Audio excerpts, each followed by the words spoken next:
Une fois, il y avait un bûcheron avec 2 enfants et leur belle-mère. Le nom du garçon était Ansel, et le nom de la fille était Gretel. Ils vivaient si mal que parfois, il n'y avait même plus rien à manger. Et puis un soir, il se coucha dans son lit, se demandant comment nourrir davantage les enfants. Sa femme lui a conseillé d'avoir des enfants dans la forêt, d'allumer un feu, de donner un morceau de pain à chacun et de les laisser là, tous les 4 ne meurent pas de faim. Mais le bûcheron n'était pas d'accord. Et jusque-là, sa femme l'a persuadé qu'il était finalement d'accord. Et les enfants, à cause de la faim, ne pouvaient pas dormir non plus et ont entendu tout ce que leur belle-mère disait à leur père. Et quand les parents se sont endormis, Ansel s'est secrètement précipité hors de la maison. La lune brillait et les pierres blanches brillaient comme des pièces de monnaie. Ansel en a empoché autant qu'il pouvait. Puis il est rentré chez lui et les enfants sont allés se coucher. Le matin, la belle-mère est venue vers les enfants, leur a donné à chacun un morceau de pain, et ils sont tous allés ensemble dans la forêt. Sur le chemin, Ansel a jeté des pierres blanches une à une. Quand ils sont arrivés à la clairière, mon père a commencé à allumer un feu. Il a ordonné aux enfants de s'asseoir près du feu et de s'assurer qu'ils ne s'éteignent pas, pendant qu'eux et leur belle-mère iraient chercher plus de bois de chauffage. Ils s'assirent, fatigués, et s'endormirent. Quand les enfants se sont réveillés, c'était une nuit noire tout autour. Et quand un mois complet s'était levé dans le ciel, Ansel prit sa sœur par la main et partit, cherchant le chemin à travers les cailloux, qui brillaient comme des pièces de monnaie neuve, et leur montra le chemin. Ils ont marché toute la nuit. À l'aube, ils sont venus chez leur père. Un certain temps passa. Et les enfants ont de nouveau entendu comment la belle-mère a commencé une nuit à supplier leur père de se débarrasser des enfants. Il a refusé, mais sa femme ne voulait pas l'écouter, elle l'a maudit et lui a exprimé toutes sortes de reproches. Lorsque les parents se sont endormis, Ansel, comme la dernière fois, a voulu ramasser des pierres, mais sa belle-mère a verrouillé la porte et le garçon n'a pas pu quitter la maison. Tôt le matin, les enfants ont reçu un morceau de pain chacun, encore moins que la fois précédente. Sur le chemin de la forêt, Ansel déchiqueta son morceau dans sa poche et jeta les miettes par terre. La belle-mère les a emmenés encore plus loin dans la forêt. Encore une fois, un grand feu a été allumé, et le père a ordonné aux enfants de regarder le feu pendant qu'eux et leur belle-mère coupaient encore du bois. À l'heure du déjeuner, Gretel partagea son morceau de pain avec Ansel. Et ils se sont endormis. Nous nous sommes réveillés lorsque la nuit noire est tombée. Et puis un mois est arrivé, et ils se sont réunis sur leur chemin, mais ils n'ont pas pu trouver une seule miette, parce que des milliers d'oiseaux flottants dans la forêt avaient depuis longtemps mangé ces miettes. Les enfants ont donc marché très longtemps, mais ils ne pouvaient pas sortir de la forêt. Soudain, la route les a conduits à la cabane. En s'approchant, les enfants ont vu que la maison était entièrement faite de pain et de biscuits, et que les fenêtres étaient en sucre pur. Ansel tendit la main et cassa un morceau du toit, tandis que Gretel s'approcha de la fenêtre et commença à ronger ses fenêtres. Et puis la porte de la hutte s'est ouverte en grand, et la vieille femme est sortie, appuyée sur une béquille. Ansel et Gretel avaient tellement peur qu'ils ont même laissé tomber leurs friandises de leurs mains. Et la vieille femme a été gentille et les a invités à sa hutte. Il y avait déjà de la nourriture abondante sur la table, du lait, des biscuits, des pommes et des noix. Après le dîner, la vieille femme fit 2 lits propres pour les enfants, et Ansel et sa sœur pensèrent qu'il était au paradis. Mais la vieille femme prétendait seulement être affectueuse, mais en fait c'était une méchante sorcière, qui construisit sa cabane à pain dans ce but afin d'attirer les enfants. Tôt le matin, pendant que les enfants dormaient, elle prit Ansel et le mit dans une petite cage.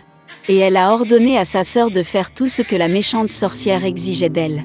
La vieille femme décida d'engraisser le garçon pour le manger plus tard. Gretel a donc commencé à cuisiner les plats les plus délicieux pour Ansel, et elle-même n'a eu que des restes.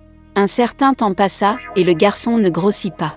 Puis la vieille femme ne voulut plus attendre et décida de cuisiner et de manger Ansel. Elle a ordonné à Gretel d'allumer le poêle et d'appliquer de l'eau. Lorsque le poêle s'est réchauffé, la vieille femme lui a ordonné de monter dans le poêle et de voir s'il faisait assez chaud. Elle a donc voulu pousser la fille dans le feu et la faire cuire. Mais Gretel savait ce qu'elle pensait. Elle a dit qu'elle ne savait pas comment y entrer et a demandé à la sorcière de se montrer. La vieille femme s'est fâchée et est montée dans le four. Puis Gretel la poussa et fit claquer le volet derrière la sorcière. Waouh! Comme la vieille femme hurlait alors. Gretel, quant à lui, se précipita vers Hansel et ouvrit la cage. Après avoir libéré leur frère, ils sont allés dans la chambre de la sorcière, dans laquelle il y avait des boîtes de perles et de pierres précieuses dans tous les coins, en ont rempli leurs poches et sont rentrés chez eux. Pendant plusieurs jours, les enfants cherchaient le chemin du retour. La forêt leur parut de plus en plus familière, et enfin ils virent au loin la maison de leur père. Comme il était heureux de voir ses enfants vivants. Hansel et Gretel versèrent sur le sol toutes les perles et pierres précieuses qu'il avait prises à la sorcière. Il n'y avait pas besoin de penser à la nourriture. Et ils ont commencé à vivre et à se réjouir. Et le père a chassé la méchante belle-mère de la maison. Il était une fois un prince dans un pays lointain. Il est temps pour lui de se marier. Le roi voulait que son fils épouse une vraie princesse. La reine a souhaité à son fils non seulement la fille du roi et de la reine, mais qu'elle soit douce, intelligente et gracieuse. Et lui-même voulait suivre les préceptes de son cœur. Le prince est allé à la recherche de la mariée. Après quelques jours de voyage, il atteint le royaume le plus proche. Le roi local aimait le prince poli et beau. Et il l'a emmené chez sa fille. La princesse était adorable. Mais après lui avoir parlé, le prince s'est rendu compte qu'elle était très stupide et qu'il n'y avait même pas de quoi parler avec elle. Il s'est excusé, a dit au revoir et a continué son chemin.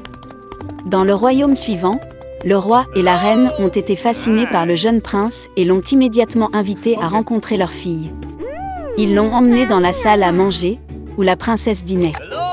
Le jeune homme le salua, mais la fille ne le regarda même pas. Elle était très passionnée par son dîner. Le prince pensa que la princesse ne se souciait pas de lui. En disant au revoir, il a aussi quitté ce royaume. Le prince a voyagé dans le monde entier pour retrouver sa bien-aimée. Après de nombreux efforts, il a perdu tout espoir de trouver une épouse convenable. Le roi et la reine étaient très inquiets à ce sujet. Pourtant, ils étaient heureux que leur fils n'ait pas épousé la mauvaise fille. Une nuit, une violente tempête a éclaté. Il a plu comme un seau, la foudre a éclaté et le tonnerre a grondé.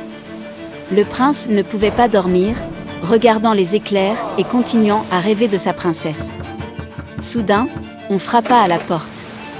Lorsque le prince ouvrit, une jeune fille se tenait sur le seuil. Elle tremblait violemment alors qu'elle était trempée partout sous la pluie.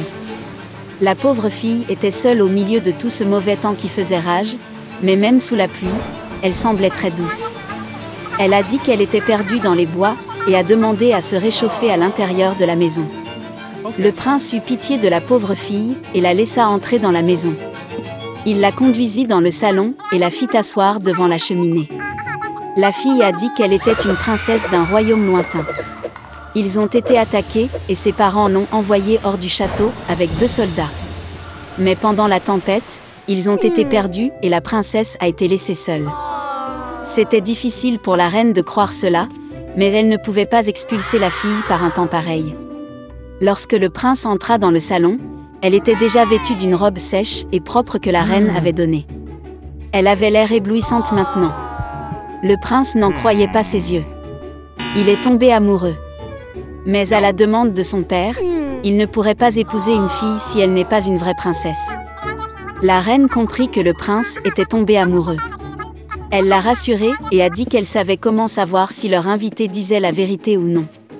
La reine se rend dans la chambre d'amis préparée pour la jeune fille et place un petit poids sec sous son matelas. Et en plus, elle a ordonné de mettre 6 autres matelas. Bientôt, la fille s'endormit dans sa chambre. Le lendemain matin, tout le monde attendait avec impatience le réveil de la princesse. Et quand elle s'est réveillée, la reine a demandé comment elle avait dormi cette nuit-là. La fille a répondu qu'elle était très reconnaissante pour la nuit et qu'elle dormirait beaucoup plus mal dehors sous la pluie. Malgré cela, elle dormait très mal et ne dormait pas suffisamment. Et maintenant, son dos lui fait mal, comme si elle dormait sur une pierre. C'était la réponse que la reine attendait. Elle savait que seule une princesse pouvait sentir le poids caché sous les 7 matelas. En entendant cela et en apprenant que la jeune fille était une vraie princesse, le prince a dit au roi qu'il voulait l'épouser. Le roi et la reine ont joyeusement béni le mariage de leur fils et de leur princesse. Le prince a demandé à la jeune fille de rester dans le palais jusqu'à la fin de la guerre dans son royaume. Et lui-même a envoyé ses troupes pour aider à sauver son pays. Ils se sont rapidement mariés et ont vécu heureux pour toujours.